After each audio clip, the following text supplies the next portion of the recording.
प्रिया, तू कुसुमच्या मागे का लागतेस? आता काय झालं? तिला जर सुलेखाशी बोलायचं असेल तर बोलू दे, आपल्याला काय करायचंय? बाबा, तिला कुणाशीही काहीही बोलू दे, माझं काहीच म्हणणं नाहीये, पण आपल्या घरातल्या गोष्टी तिने बाहेरच्यांना सांगू नयेत आणि सुलेखाला तर अजिबातच नाही. काय सांगितलं तिने? तुमच्या आणि भाईच्या भांडणाबद्दल.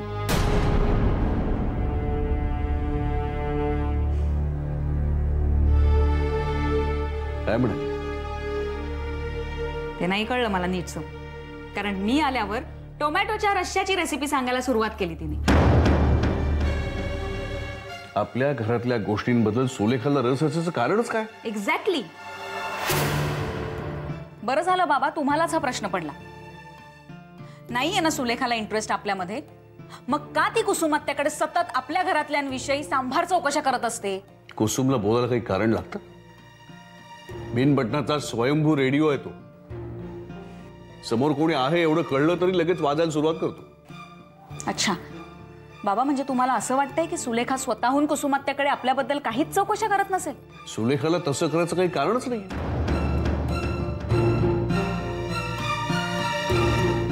ठीक आहे. सुलेखाच्या बद्दल तुझ्या मनामध्ये एवढे विकार का? कारण ती खुनी आहे. माझ्या जवळच्या माणसांचे जीव घेतलेत तिने. यावर तुम्ही काय बोलणार आहात मला माहिती, आणि त्यावर माझं उत्तर काय असणार आहे हे तुम्हाला माहिती. मग बाबा, कशासाठी ते बोलण्यात आणि ऐकण्यात फुकट घालवायचा आपला वेळ? नको ना प्लीज. मोठी झालीस तू, बापाला सहज गप्प करू शकतेस. प्लीज हो बाबा, खरंच तुम्ही असं नका समजू की मी तुमच्याशी मुद्दाम उद्धटासारखं बोलते. हे काही विषय असे. मला तुला एवढंच सांगायचंय, कुसुमच्या फारसं नादी लागू नकोस. मधमाशाच्या पोळ्यावरती स्वतःहून दगड का मारायचं? मी प्रयत्न करेन.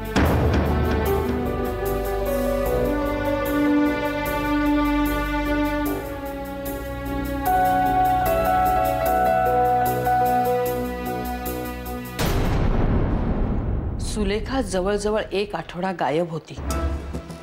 ती बडोद्याला तिच्या मैत्रिणीकडे गेली होती. यावर माझा अजिबात विश्वास बसत नाही.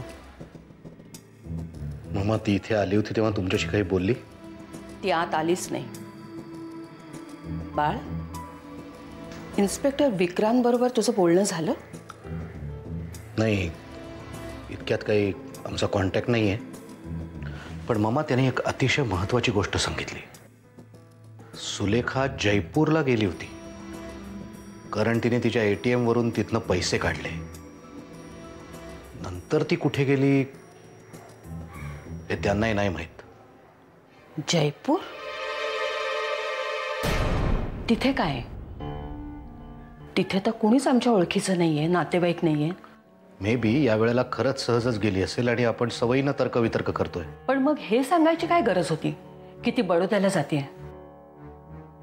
बाळ, कुठेतरी पाणी मुरतंय. सुलेखाला अटक झाल्यापासूनच ती कट ऑफ झाली. तिने अभिमानशी ठरलेलं लग्न मोडण्याचा प्रयत्न केला. नक्कीच तिच्या डोक्यात काहीतरी शिस्त आहे बाळ. पण ते नक्की काय आहे हे आपल्याला कसं कळणार? कुसुम. कुसुमताई? कुसुमशी ती बऱ्यापैकी बोलते. तिच्या विश्वासातली आहे कुसुम. पण मला नाही वाटत की सुलेखा तिच्या मनातल्या खऱ्या गोष्टी कुसुमताईशी बोलत असेल. उलट कुसुमताई समोर तिला चांगलंच वागावं लागत असणार. कारण ताईच्या मनात तिचं इम्प्रेशन जे आहे ते असंच की सुलेखा म्हणजे सद्गुणांचा पुतळा वगैरे. पण विचारून बघायला काय हरकत आहे? कदाचित तिच्या पुढे बोलली असेल ती काहीतरी. ठीक आहे, मी प्रयत्न करतो. पण मी खरी वाट बघतोय ती अभिमानच्या येण्याची. कारण त्याच्याकडे एक अशी गोष्ट आहे. कुठली गोष्ट? निखिलची डायरी.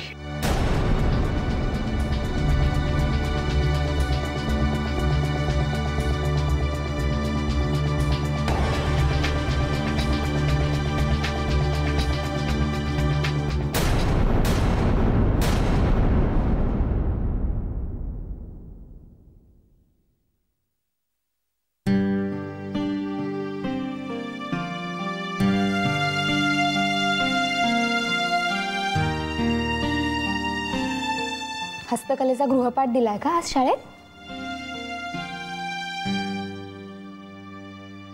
नाही म्हणजे आम्ही शाळेत होतो तेव्हा आम्हाला हस्तकलेचा गृहपाठ मिळायचा. तेव्हा आम्ही बसायचो असे कात्री घेऊन कागद कापत. कधी घर तयार कर, कधी पताका तयार कर, कधी फुलं तयार कर. पण तुम्ही काय तयार करताय? घोड्याचा उरलेला भाग. म्हणजे? हे बघ, ही कोरी वही आहे ना. अरे देवा. आदिनाथ, आता ही वही माझ्यापेक्षा जास्त महत्वाची आहे का? शुभ्रा, असं नाही आहे ग. तूही माझ्यासाठी तितकीच महत्वाची आहेस म्हणून तू आता उगीच फाजीलपणा करू नका. आता काय नवीन आहे वहीचं? ऐक ना, ह्या कोऱ्या वहीत जी काही पानं आहेत ना ती आपण एकत्र जुळवल्यानंतर ना एक नकाशा तयार होईल. पण आता तो नकाशा तयार होऊ शकत नाहीये कारण या वहीत सगळी पानच नाहीये. म्हणजे ना माझ्याकडे कोड्याच्या पहिल्या 4 ओळी आहेत पण शेवटच्या 2 ओळी नाहीयेत. पण असं कोडं सोडवण्याच्या फंदातच का पडायचं मुळात? अगं कारण हे कोडं सोडवणं जास्त इंटरेस्टिंग आहे. म्हणजे सुरुवातच मुळात कोडं पूर्ण करण्यापासून होते आणि तेच मी करतोय. आदिनाथ, हे जरा जास्त होतंय असं नाही का वाटत तुम्हाला? अजिबात नाही. उलट it cannot get better than this. Shubhra, पट्टीच्या पोहणाऱ्याला ना स्विमिंग पूलमध्ये पोहण्यापेक्षा समुद्रात सूर मारायला केव्हाही आवडतो.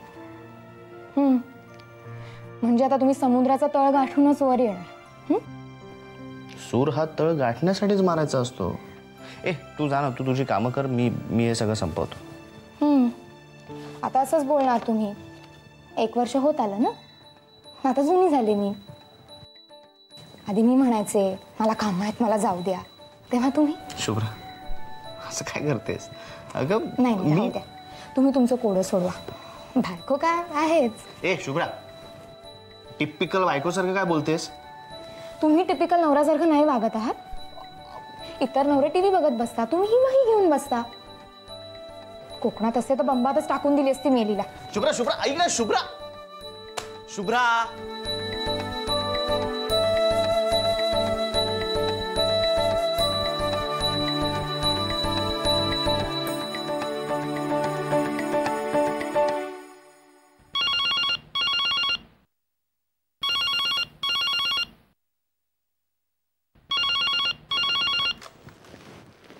हॅलो.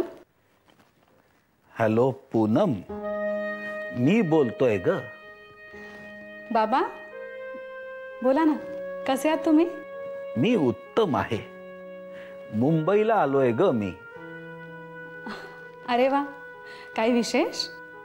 विशेष काय, तुम्हा मुलांची आठवण आली, आलो.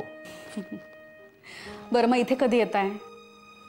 तू मला न्यायला येशील तेव्हा. बाबा, मी बाळला सांगते ना. का, तुला वेळ नाही? नाही तसं नाही, पण बाळ ऑफिसमधून येताना तुम्हाला पिकअप करेल. अरे हो, मी विसरलोच होतो. या घरात जरी कुणाचं प्रेत उठलं तरीही मी या घरचा उमरा ओलांडणार नाही, असं ठरवलं आहेस ना तू? अच्छा, वहिनी म्हणाल्या का तुम्हाला? छे छे, आपल्या घरात कुसुम नावाची एक दवंडी सतत ठणठणत असते ना, तिच्यातर्फेच आलं माझ्या कानापर्यंत. बाबा, हा प्रकार घडल्यापासून मी तिथे पाऊलही ठेवलं नाहीये. चुका झाल्या असल्या तरी त्या चुकांना माफी असते पूनम. चुकीला माफी असते, मुद्दाम केलेल्या अपमानाला नाही. तुझ्या मनातला सगळा राग मी समजू शकतो बाळ. किंबहुना तुम्हा मुलांच्या मनात असलेली एकमेकांबद्दलची सगळी उणीदुणी मला नव्यानं जाणवता आहेत. पण यातूनही काही मार्ग निघू शकतो ना पूनम? इतरांबद्दल मला खरंच ठाऊक नाही, पण माझ्या बाबतीत जे काही घडलंय ते. असो, हे सगळं फोनवर नको बोलायला. आपण प्रत्यक्षात भेटू तेव्हा बोलूच. तुझी आई देखील तिथेच आहे ना? त्यांचीही भेट होईल त्या निमित्तानं. ठीक आहे, या तुम्ही इथे लवकरच, मी वाट बघते. तू मला न्यायला येणार नाहीस तर? त्यासाठी खरंच सॉरी बाबा. ठीक आहे, मी येतो लवकरच. मग भेटू आपण. काळजी घे हो बाळा. हो बाबा, तुम्ही सुद्धा. श्रीराम श्रीराम.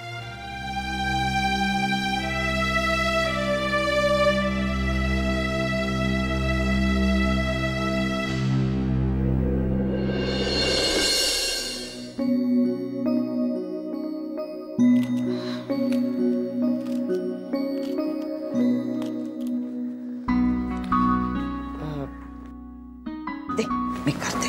अगं राहू दे, मी करते. अगं असं काय करते? कंटाळा आला का मला बसून बसून? मी करते ना माई. शुभ्रे, मी काय म्हणत होते की जायचा विषय काढणार असशील तर मला अजिबात बोलायचं नाही माहिती त्याबद्दल.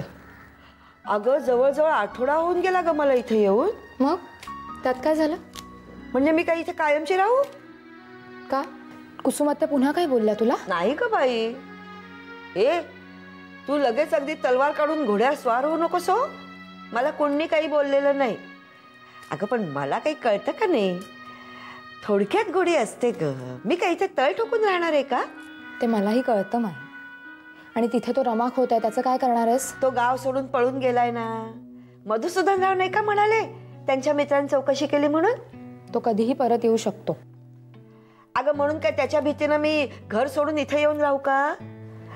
माझे खंड्याबनी त्यांचे किती हाल होतील ग. त्या खंड्याबनीचा विचार करतेस तू आणि मी इथे तुझ्या काळजीत बसले तसं काही नाही. शुभ्रे, काय वेड्यासारखं बोलतेस ग? मग काय, तू अजिबात जाणार नाहीयेस माई. म्हणजे काय मी कायमची इथे येऊन राहू का? माई, मी काय म्हणते, आपण तुझ्यासाठी इथे छान छोटीशी जागा बघूया. उद्या मला मुलं झाली की त्यांनाही दोन्ही आजांचं प्रेम मिळेल नाही का? शुभ्रे, काही चाहूलंय का? अजिबात नाही, मी फक्त उदाहरण दिलं. आणि तू इतक्या जाण्याच्या गोष्टी करणार नाहीयेस, कळलं माई? अगं पण म्हणून मी तिथे. माई, हवं तर कॉलनीच्या बाहेर गोठा बांधून खंड्याबनीला इथे आणते, पण तू जायचं नाहीस, कळलं?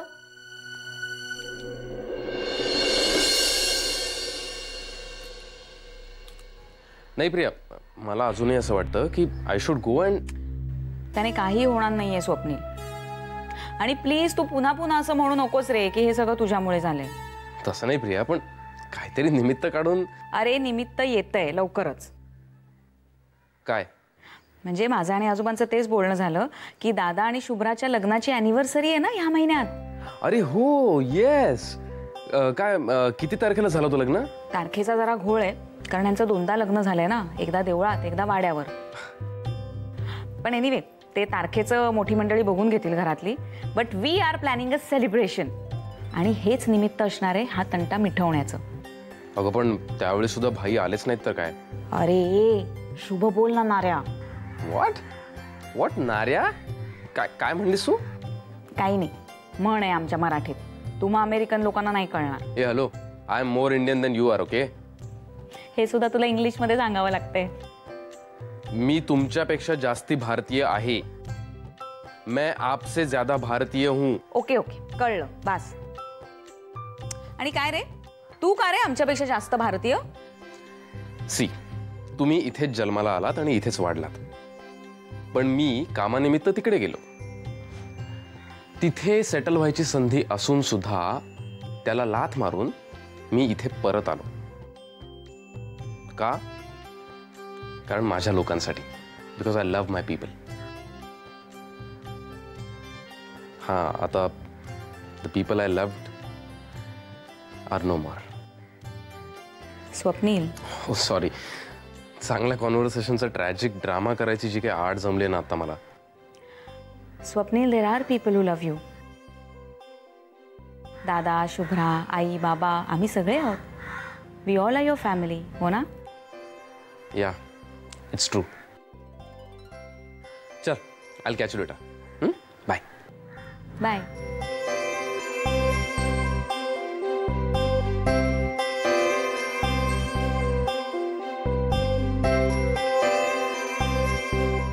इति श्रीमद्भगवद्गीता सुपनिषत्सु ब्रह्मविद्यायां योगशास्त्रे श्रीकृष्णार्जुन संवादे मोक्षसन्न्यासयोगो नाम 18.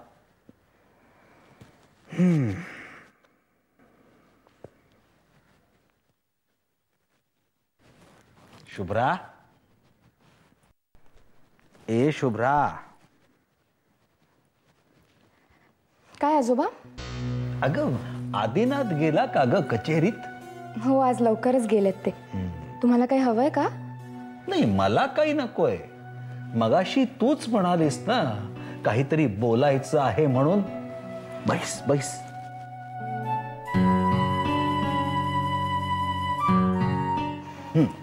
नाही आजोबा, तसं काही महत्वाचं नाहीये.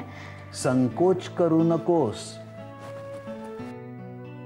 आदिनाथाची तक्रार करायची आहे का? सांग सांग, विना संकोच सांग. नाही आजोबा, तसं नाहीये. पण आदिनाथ हल्ली सतत त्या वहीतच गुंतलेले असतात. म्हणजे ऑफिसमधून आले की वही, जेवण झालं की वही घेऊन बसतात. दुसरं कशातच लक्ष नसतं त्यांचं. माझ्याशी 2 शब्द बोलायला सुद्धा वेळ नसतो त्यांच्याकडे हल्ली. श्रीराम श्रीराम. वेडा आहे का हा मुलगा? तरी मी त्याला सांगितलं होतं, हा नुसता खटाटोप आहे, याचा काहीही उपयोग होणार नाही. ते जे काय कोड आहे का, जे काय आहे ते अपूर्ण आहे. त्या वहीची पानं सुद्धा गहाळ झाली आहेत. त्यावर विचार करणं म्हणजे नुसती डोकेफोड करून घेणं आहे. हे मलाही सांगून झालंय. पण त्यावर हेही म्हणाले की ते अपूर्ण कोड पूर्ण करूनच आपण ते सोडवू शकतो म्हणे. आता म्हणजे काय? काल प्रियाकडून कोरे कागद घेऊन आले होते आणि काहीतरी आकार कापत बसले होते. श्रीराम श्रीराम. हा मुलगा म्हणजे मला काही कळेच ना आजोबा, म्हणून म्हटलं तुमच्याशी येऊन बोलावं. शुभ्रा, आदिनाथ महादेव दादासारखा तापट स्वभावाचा नाहीये. मितभाषी आहे, शांत आहे. पण हा एक स्वभाव मात्र त्यांनी अगदी थेट महादेव दादाचा घेतलेला आहे. एखाद्या गोष्टीचा ध्यास घेतला ना की त्यानं झपाटून जाणं. पण आजोबा, महादेव दादांनी जर खरंच शास्त्री कुटुंबाची संपत्ती लपवली असेल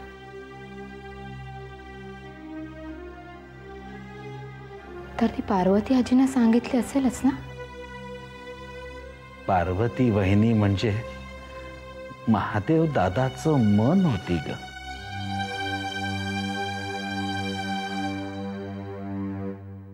मग जर ती गोष्ट मी आठवून पाहिली तर? आयुष्याच्या